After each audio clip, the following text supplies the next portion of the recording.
Welcome to maths zone में आपका बहुत बहुत स्वागत है। आज हम लोग देखने जा रहे हैं homework sheet complex number exercise 5.2 का 3 का 4 क्वेश्चन। बहुत ही बढ़िया क्वेश्चन है। इसके पहले भी हम लोग इस टाइप के प्रश्न को एक दो कंसेप्ट के जरिए हम लोग डिस्कस किए थे। दो कंसेप्ट सिखाए थे ना जी, पहला कंसेप्ट और दूसरा कंसेप्ट उसी के जरिए भी बनेगा। ये आपका एक प्रकार का Z1 पोलर फॉर्म है, ये Z2 पोलर फॉर्म है। तो Z1 इंटू Z2 जब पोलर फॉर्म रहता है तो कैसे बनाते हैं, यह कंसेप्ट हम आपसे डिस्कस कर चुके हैं। उसी के जरिए इसको हम लोग बनाने का प्रयास करेंगे। बहुत ध्यान से समझने की आप लोग कोशिश कीजिएगा, बहुत ध्यान से समझिएगा। जब हम इसका सॉल्यूशन करेंगे तो सिंपल बात है, यहाँ पे एक फॉर्मेट दिख रहा है कि ये Z1 है, क्या है, Z1 है, और इंटू यह क्या है, Z2 है। तो जब Z1 और Z2 रहता है तो पोलर फॉर्म कैसे निकालते हैं। Z1 इंटू Z2 रहता है, जब Z1 इंटू Z2 रहता है तो डायरेक्ट पोलर फॉर्म निकालने का, इस क्वेश्चन का पोलर फॉर्म निकालना था। 3 का एक चौथा नंबर है, 3 में टोटल 6 क्वेश्चन है और 6 का पोलर फॉर्म निकालना है। तो जब Z1 इंटू Z2 के फॉर्मेट में रहता है तब पोलर फॉर्म निकालने का तरीका सिखाए हैं R1 इंटू R2, फिर सिखाया है cos θ1 plus θ2 plus iota sine θ1 plus θ2।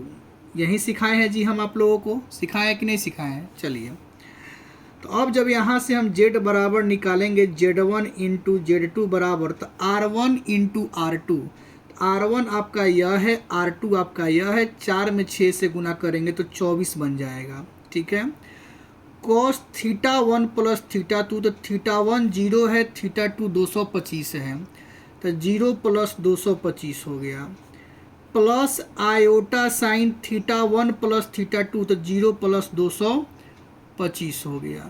ठीक है, तो ये हो गया 24 cos 225 डिग्री, अब प्लस आयोटा साइन 225 डिग्री।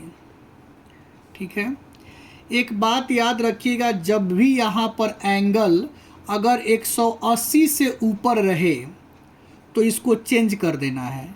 क्योंकि एक बात हमेशा याद रखिएगा, थीटा का जो स्टैंडर्ड वैल्यू होता है -π से π होता है। क्या होता है, -π से π, मतलब -180 से +180 तक अगर यह एंगल है तब तो ठीक है, उसको बदलने की ज़रूरत नहीं है। क्या कहा हमने, अगर यहाँ का एंगल -180 से +180 है तो इसको बदलने की ज़रूरत नहीं है। लेकिन -180 से लेकर +180 के बीच अगर यह एंगल नहीं है तो इसको बदलने की ज़रूरत है।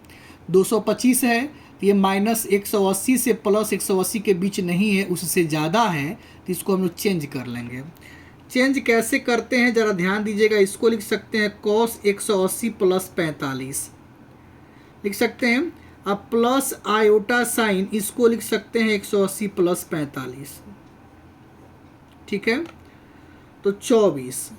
याद कीजिए, जब 180 में कुछ जुटता है, हम आपको पढ़ाए थे यहाँ पर क्वाड्रेंट, हम पढ़ाए थे कि जब 180 में, 180 का लाइन यही है, जब कुछ जुटता है तो वो थर्ड क्वाड्रेंट में आ जाता है, आगे बढ़ता है। और थर्ड क्वाड्रेंट में tan cot पॉजिटिव होता है, बाकी सब निगेटिव होता है। तो यहाँ पे cos निगेटिव हो जाएगा, cos अब बच जाएगा केवल 45 डिग्री, प्लस अब हम इसकी बात करते हैं साइन का। तो 180 से जब हम कुछ प्लस करेंगे तो साइन भी इसमें निगेटिव ही होता है, तो लिखेंगे माइनस आयोटा साइन 45 डिग्री। ठीक है, बात समझ में आया कि नहीं आया। चलिए, अब ज़रा ध्यान दीजिएगा यहाँ पे, तो यह हो गया 24 माइनस कॉस 45 को लिखते हैं π/4, plus minus minus iota sine, इसको लिखते हैं π/4। तो ये आपका हो गया Z बराबर, क्या आ गया, Z बराबर 24 इंटू माइनस कॉस π/4 अब माइनस आयोटा साइन π/4। यही आपका हो गया पोलर फॉर्म। तो हमको पोलर फॉर्म ही तो निकालना था। पोलर फॉर्म में क्या होता है, बाहर में R होता है, अंदर में cos थीटा और I साइन थीटा होता है। तो यही आपका पोलर फॉर्म हो गया। तो हम उम्मीद करते हैं यह क्वेश्चन आपको समझ में आ गया होगा।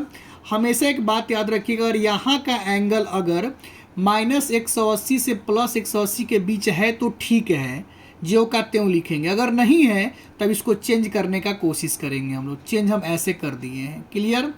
हम उम्मीद करते हैं आप इस बात को समझ गए होंगे। अगर कोई विद्यार्थी हमसे जुड़ना चाहते हैं ऑनलाइन या ऑफलाइन में, तो हमारे नंबर 9128595909 पे आप संपर्क कर सकते हैं। विशेष जानकारी आप यहाँ से प्राप्त कर सकते हैं। चलिए, बहुत बहुत धन्यवाद।